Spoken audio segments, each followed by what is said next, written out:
June 28వ తేదీ ప్రారంభమైన దేశవ్యాప్తంగా తీవ్ర ఉత్కంఠం రేపిన సోనం వాంగ్చుక్ నిరాహార దీక్ష గురుగ్రామ్లో మేదాంత ఆసుపత్రిలో ఎట్టకేలకు ముగిసింది. కేంద్ర మంత్రులు JP Nadda, Jitendra Singh, Ladakh apex body senior నాయకులు, వైద్యులు, కుటుంబ సభ్యుల సమావేశంలో ఆయన జ్యూస్ తాగి దీక్షను విరమించారు. కేంద్ర ప్రభుత్వం తరపున హామీ పత్రాన్ని చదివి వినిపించిన జేపీ నడ్డా జూలై 20వ తేదీన పార్లమెంట్ మార్చితో పాటు జంతర్ మంతర్ వద్ద శాంతియుతంగా నిరసనలు తెలిపిన వారిపై ఎలాంటి కేసులు నమోదు చేయబోమని స్పష్టం చేశారు.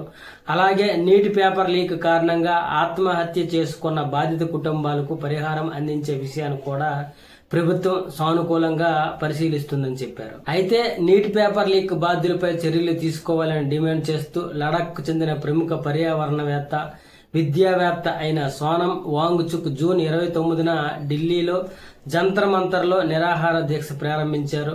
రోజుల తరబడి ఆహారం తీసుకోకపోవడంతో ఆయన అనారోగ్యం దెబ్బతింది. దీంతో వాంగ్చుక్ ప్రాణాలు కాపాడడం కోసం చర్యలు తీసుకోవాలని కేంద్రానికి ఢిల్లీ హైకోర్టు సూచించింది.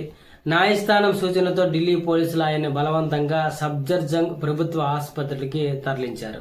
అయితే చికిత్స తీసుకోవడానికి ఆయన నిరాకరించారు. నిరాహార దీక్ష విరమించడానికి ఆయన 3 షరతులు విధించారు. తర్వాత న్యాయస్థానం జోక్యంతో ఆయన్ని గురుగ్రామ్లోని మేదాంత ఆసుపత్రికి తరలించారు. అయితే సోనం వాంగ్చుక్ దీక్ష విరమణ అనంతరం ప్రధాని నరేంద్ర మోదీ సోషల్ మీడియా వేదికగా స్పందించారు. సోనాంజీ రోజువారీ జీవనంలో వైద్యుల సలహాలను ఖచ్చితంగా పాటిస్తూ కోల్పోయిన శరీర బరువును త్వరితగా తిరిగి పొందాలని విజ్ఞప్తి చేస్తున్నాను. ఆయన పరిపూర్ణ ఆరోగ్యంతో ఉండాలని భగవంతుడిని ప్రార్థిస్తున్నానని ప్రధాని మోదీ పేర్కొన్నారు. అదేవిధంగా ప్రధాని మోదీ తన వీడియో సందేశంతో మాట్లాడుతూ పరీక్ష పత్రాల లీకేజ్ సామాన్యమైన అంశం కాదని, ఇది లక్షలాది మంది విద్యార్థుల జీవితాలకు సంబంధించిన వేదన అని ఆయన ఆవేదన వ్యక్తం చేశారు.